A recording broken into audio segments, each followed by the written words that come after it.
안녕하세요. 젊은 분들은 명동이나 강남을 좋아하시지만 우리 중장년층에게는 조금 다른 곳을 추천해드리고 싶은데요. 첫 번째 장소, 바로 성곽동과 서촌입니다. 성곽동은 낙산 아래 위치한 아기자기한 동네인데요. 서울 성곽을 따라 천천히 걸으면서 도심 풍경을 내려다보실 수 있어요. 특히 이곳에는 우리나라 대표 문인들의 자취가 곳곳에 남아 있습니다. 한용운 선생님의 시무장도 있고 이상의 집터도 있어요. 문학관에 들러서 잠시 책도 읽고 옛 문인들의 발자취를 따라가다 보면 마음이 한결 평온해지실 거예요. 그리고 서촌은 더욱 특별한데요. 경복궁 옆에 있는 이 동네는 조선시대부터 문인들이 모여 살던 곳이에요. 지금도 골목길을 거닐다 보면 한옥과 현대 건물이 조화롭게 어우러진 모습을 보실 수 있습니다. 특히 서촌의 수성동 계곡길을 추천해드리고 싶어요. 옛날에는 선비들이 이곳에서 시를 읊고 그림을 그렸다고 해요. 지금은 물이 흐르지 않지만 돌계단을 따라 천천히 올라가다 보면 도심 속 작은 산책로가 나옵니다. 이런 곳들이 좋은 이유는 복잡한 관광지와는 다르게 여유롭게 거닐 수 있기 때문이에요. 걸으면서 옛 선비들의 풍류도 느끼고 도심 속 자연도 만날 수 있죠. 서울에 이런 곳이 있었나? 하고 놀라시죠? 젊은 시절에는 미처 보지 못했던 서울의 또 다른 매력을 발견하실 수 있습니다. 성곽동과 서촌 모두 걷기 편한 신발만 있으면 충분해요. 그리고 평일 오전에 가시면 더욱 여유롭게 둘러보실 수 있습니다. 주말에는 관광객들이 많거든요. 이번 주말 혹은 평일 오전에 한번 찾아가 보시는 건 어떨까요? 바쁜 일상에서 잠시 벗어나 조용히 걸으면서 마음의 여유를 찾으실 수 있을 거예요. 두 번째 장소, 특별한 곳으로 여러분을 모시고 가려고 해요. 바로 최순우 전 국립중앙박물관장님의 고택인데요. 이곳에서는 우리 전통문화의 아름다움을 온전히 느끼실 수 있답니다. 최순우 선생님은 우리나라 문화재 연구의 선구자이신데요. 이분이 생전에 살았던 한옥이 지금은 문화공간으로 개방되어 있어요. 1930년대에 지어진 이 한옥은 가회동 11번지에 자리 잡고 있는데 찾아가시기 정말 쉽습니다. 안국역에서 내리셔서 10분 정도만 걸으시면 돼요. 고택에 들어서시면 먼저 아름다운 마당이 여러분을 맞이할 거예요. 봄에는 매화가, 여름에는 나무 그늘이, 가을에는 단풍이, 겨울에는 하얀 눈이 마당을 장식하죠. 사계절 각각의 멋이 있어서 언제 방문하셔도 특별한 감동을 느끼실 수 있어요. 안쪽으로 들어가시면 선생님이 사용하시던 서재가 나옵니다. 책장에는 귀한 책들이 가득하고 창 너머로 보이는 마당 풍경이 그림 같아요. 이곳에서 선생님은 우리 문화재에 대한 연구를 하셨다고 해요. 특히 방문하실 때 꼭 보셔야 할 것이 있는데요. 바로 툇마루예요. 이 툇마루에 앉아 계시면 마음이 절로 편안해지실 거예요. 예전에는 이런 곳에서 어르신들이 삼삼오오 모여 이야기도 나누고 차도 마시고 그러셨죠. 요즘 젊은 사람들은 잘 모르시겠지만 우리 나이대 분들은 아시죠? 이런 한옥의 정취가 얼마나 특별한지. 마루에 앉아 처마 끝으로 떨어지는 빗방울 소리를 듣는 것만으로도 마음이 차분해지는 걸 느끼실 수 있을 거예요. 이렇게 조용히 고택을 둘러보신 후에는 근처 삼청동 길을 산책하시는 것도 추천해드려요. 예쁜 카페도 많고 갤러리도 있어서 여유롭게 문화생활을 즐기실 수 있답니다. 특히 단풍이 물드는 가을에는 성곽길 따라 걸으시면서 서울의 옛 정취를 한껏 느끼실 수 있을 거예요. 우리 전통문화의 향기를 느끼고 싶으시다면 이번 주말에는 최순우 고택으로 발걸음을 해보시는 건 어떨까요? 바쁜 일상에서 잠시 벗어나 마음의 휴식을 찾으실 수 있을 거예요. 서울의 숨은 보석 같은 동네 서촌으로 여러분을 모시고 가보려고 합니다. 인왕산 자락에 아늑하게 자리 잡은 이곳은 우리나라를 대표하는 시인 윤동주와 이상 같은 문인들의 발자취가 남아있는 특별한 장소인데요. 제가 20년 넘게 문화관광 해설사로 활동하면서 가장 애착이 가는 곳이 바로 이 서촌입니다. 좁은 골목길을 걷다 보면 옛 정취가 그대로 살아있는 한옥들과 아기자기한 카페들이 어우러져 있어요. 특히 봄과 가을에 오시면 인왕산의 정취를 더욱 깊이 느끼실 수 있습니다. 서촌 여행의 시작점으로는 경복궁역 2번 출구를 추천해 드립니다. 이곳에서 통인시장 방향으로 천천히 걸어보세요. 걸어서 10분 정도 거리에 윤동주 문학관이 있는데요. 시인의 생애와 작품을 한눈에 볼 수 있는 이곳은 꼭 들러보시길 권해드립니다. 특히 윤동주 시인의 대표작 별해는 밤을 쓴 자리가 바로 이 근처라는 사실 알고 계셨나요? 문학관 옥상에 올라가시면 시인이 바라봤을 법한 서울의 전경이 펼쳐집니다. 그리고 이곳에서 보는 석양은 정말 황홀하다고 해도 과언이 아닙니다. 조금만 더 걸으시면 이상의 집터도 만나보실 수 있어요. 현재는 작은 카페로 운영되고 있는데 벽면에 이상의 시구들이 새겨져 있어서 문학적인 감성을 더해줍니다. 카페에서 차 한잔 하시면서 잠시 쉬어가시는 것도 좋습니다. 서촌의 또 다른 매력은 바로 골목골목 숨어있는 작은 갤러리들인데요. 현대미술부터 전통공예까지 다양한 예술 작품을 만나보실 수 있습니다. 특히 주말에는 작가들과 직접 대화도 나눌 수 있는 기회가 많아요. 여행하시다가 출출하시면 통인시장에 들러보세요. 이곳의 명물인 도시락 카페는 꼭 경험해 보시길 추천드립니다. 5,000원짜리 엽전으로 직접 반찬을 골라 도시락을 만들어 드실 수 있어요. 특히 할머니들이 직접 만드신 반찬들은 어머니의 손맛을 떠올리게 합니다. 서촌은 천천히 걸으면서 보시는 게 가장 좋습니다. 서두르지 마시고 골목 구석구석을 살펴보세요. 예상치 못한 곳에서 특별한 순간들을 만나실 수 있을 거예요. 봄에는 벚꽃이, 가을에는 단풍이 골목을 수놓는 모습도 놓치지 마세요. 세 번째 장소, 서울 근교에서 즐길 수 있는 특별한 여행지를 소개해 드리려고 합니다. 먼저 파주 DMZ 투어를 추천해 드리고 싶은데요. 요즘은 평화관광이라고 해서 제3땅굴이나 도라전망대를 편하게 둘러보실 수 있습니다. 특히 도라전망대에 올라가시면 북한 지역이 한눈에 보이는데 망원경으로 개성공단도 보실 수 있어요. 우리 현대사를 직접 체험하실 수 있는 의미 있는 여행이 될 거예요. 그리고 여주에서는 매년 10월에 오곡나루 축제가 열립니다.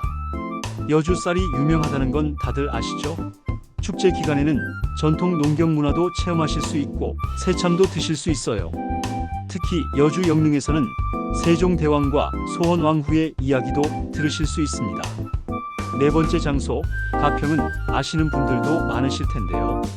요즘에는 남이섬만 찾으시는 게 아니라 자라섬에도 많이들 가세요. 자라섬은 재즈 페스티벌로 유명하지만 평소에도 산책하기 정말 좋습니다. 강변을 따라 걸으면서 커피 한잔 하시면 도시의 스트레스가 다 날아갈 거예요. 그리고 중요한 팁을 하나 알려드릴게요. 이런 지역 축제나 명소들은 평일 오전에 가시는 게 좋습니다. 주말에는 사람이 너무 많아서 오히려 피곤하실 수 있거든요. 평일 오전에는 한적하게 구경하실 수 있고 해설사의 설명도 자세히 들으실 수 있어요.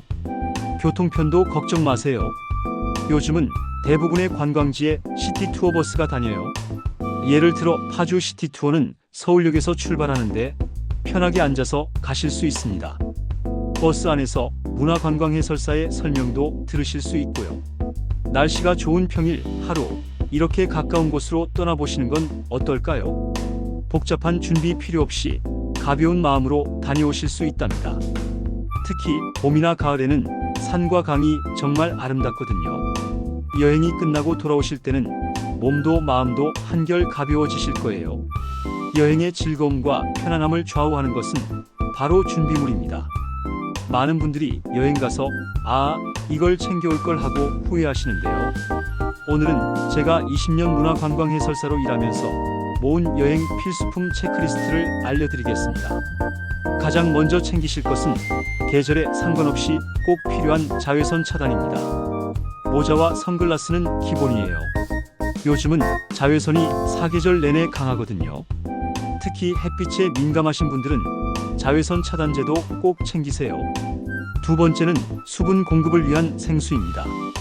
여행지에서 물을 사면 비싸고 불편하시죠? 작은 생수병 하나는 가방에, 큰 생수병은 차에 두시면 좋아요. 제가 관광객들을 안내하다 보면 목마르다고 하시는 분들이 정말 많으세요. 그 다음은 약품이에요. 평소 드시는 약이 있다면 여행 기간보다 넉넉하게 가져가세요. 위장약, 소화제, 진통제 같은 기본적인 약도 필요합니다. 불편한 신발도 정말 중요합니다. 새 신발은 피하시고요. 꼭 길들인 편한 신발로 가세요. 발이 불편하면 여행이 고통이 됩니다. 여분의 신발도 하나 챙기시면 좋아요. 비가 오거나 발이 불편할 때 바꿔 신으실 수 있거든요. 요즘은 스마트폰 충전기와 보조 배터리도 필수입니다. 사진도 찍고 길도 찾아야 하니까요. 특히 내비게이션 사용하면 배터리가 금방 닳아요. 날씨 변화에 대비한 겉옷도 잊지 마세요. 아침 저녁으로 기온 차이가 크거든요. 얇은 바람막이 하나면 쌀쌀할 때도 비가 올 때도 요긴하게 쓰실 수 있어요. 마지막으로 비상용 현금도 준비하세요. 카드를 주로 쓰시더라도 시골이나 전통시장에서는 현금이 필요할 때가 많아요. 언제 어디서 필요할지 모르니 3만 원에서 5만 원 정도는 꼭 가지고 다니세요. 이 모든 물건을 한눈에 보기 쉽게 목록을 만들어 두세요. 여행 전날 하나씩 체크하면서 챙기시면 됩니다. 이렇게 준비물만 잘 챙겨도 여행이 한결 편안해질 거예요. 여행 중에 갑자기 몸이 아프면 정말 난감하시죠? 여행 가실 때 꼭 챙겨가셔야 할 약품과 건강용품에 대해 말씀드리겠습니다. 여행지에서는 평소와 다른 생활 패턴 때문에 예상치 못한 건강 문제가 생길 수 있습니다. 특히 중요한 것이 소화제, 지사제, 변비약인데요. 왜 이 세 가지가 중요한지 자세히 설명해 드리겠습니다. 먼저 소화제입니다. 여행지에서는 평소와 다른 음식을 드시게 되잖아요. 현지 음식을 즐기시다 보면 위장에 부담이 될 수 있어요. 특히 기름진 음식이나 매운 음식을 드실 때는 더욱 그렇죠. 소화제는 식사 직후나 속이 불편하실 때 바로 드실 수 있도록 항상 가방 안에 넣어두시는 것이 좋습니다. 다음은 지사제인데요. 설사약이라고 생각하시면 됩니다. 낯선 환경에서는 장이 예민해질 수 있어요. 특히 여행 첫날이나 둘째 날에 자주 발생하는데 화장실을 자주 가시게 되면 여행이 정말 힘들어지죠. 지사제는 증상이 시작되면 바로 복용하시는 것이 효과적입니다.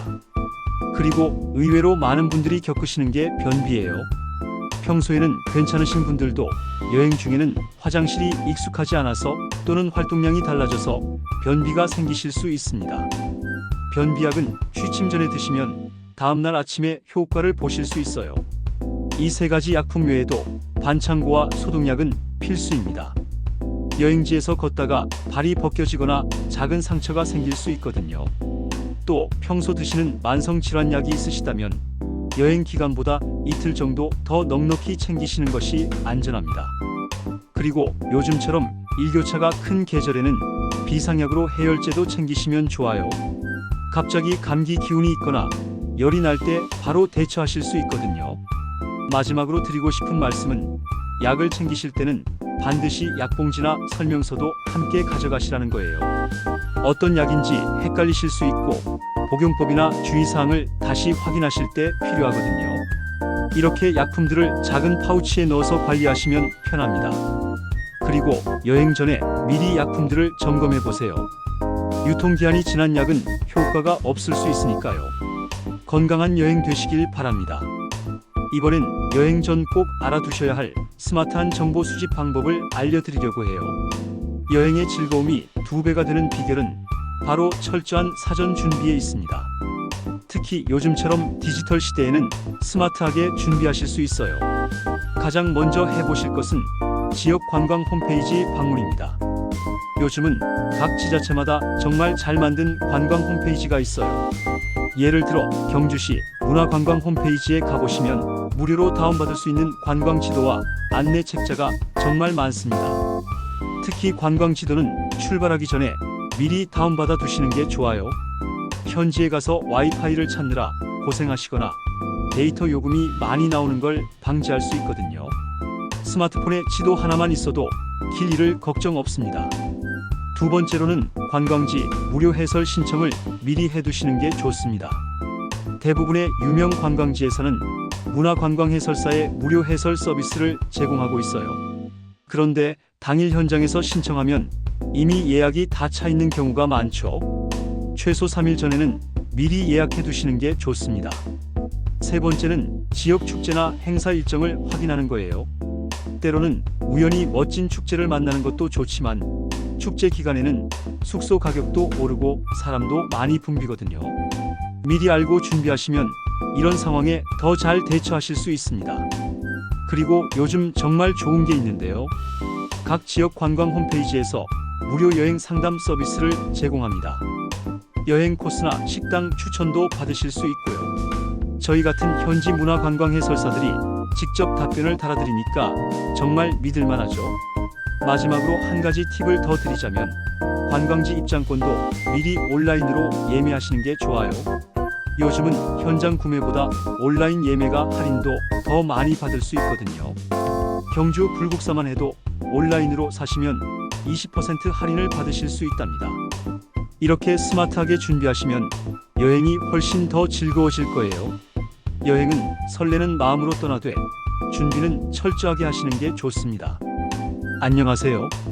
오늘은 여행이 우리 삶에 어떤 의미를 가져다 주는지 그리고 어떻게 시작하면 좋을지 이야기 나누어 보려고 합니다. 나이가 들수록 일상이 단조로워지고 매일이 비슷비슷하게 느껴지시죠? 저도 그랬습니다. 처음엔 망설이다가 여행을 시작하신 분들이 나중엔 완전히 다른 사람이 되어 있는 걸 자주 보았습니다. 여행은 새로운 곳을 보는 것만이 아닙니다. 일상에서 벗어나 새로운 공기를 마시고 다른 사람들의 삶을 보면서 우리 자신도 새롭게 발견하게 되죠. 특히 중장년층에게 여행은 제2의 인생을 여는 문이 될 수 있습니다. 그런데 많은 분들이 여행을 어렵게 생각하세요. 이제 나이도 있고 혼자는 무서워서 비용도 많이 들고 이런 걱정들을 많이 하시죠. 하지만 여행은 멀리 있지 않습니다. 가까운 동네의 박물관부터 시작해보세요. 요즘은 대부분의 박물관에서 문화해설 프로그램을 무료로 운영하고 있습니다. 해설사의 설명을 들으면서 천천히 둘러보면 전시품 하나하나가 새롭게 보이실 거예요. 그 다음엔 당일치기로 가볼 만한 근교 여행지를 찾아보세요. 기차나 버스로 1시간 거리에 있는 곳들이 참 많습니다. 아침에 여유 있게 출발해서 현지 식당에서 점심 한 끼 하고 오후에 동네 구경하다가 저녁 무렵에 돌아오면 됩니다. 혼자 가기 망설여지시면 복지관이나 문화센터의 여행 프로그램을 이용해 보세요. 비슷한 또래분들과 함께하면 더욱 즐거우실 겁니다. 게다가 교통편부터 식사까지 모두 준비되어 있어서 편하게 다녀오실 수 있죠. 여행은 우리 삶의 특별한 활력소가 됩니다. 일상의 작은 변화로 시작해서 차근차근 넓혀가는 거예요. 오늘 저녁 집 근처에 있는 박물관이나 미술관의 홈페이지부터 한번 둘러보시는 건 어떨까요? 그게 여러분의 새로운 인생을 여는 첫걸음이 될 수 있습니다.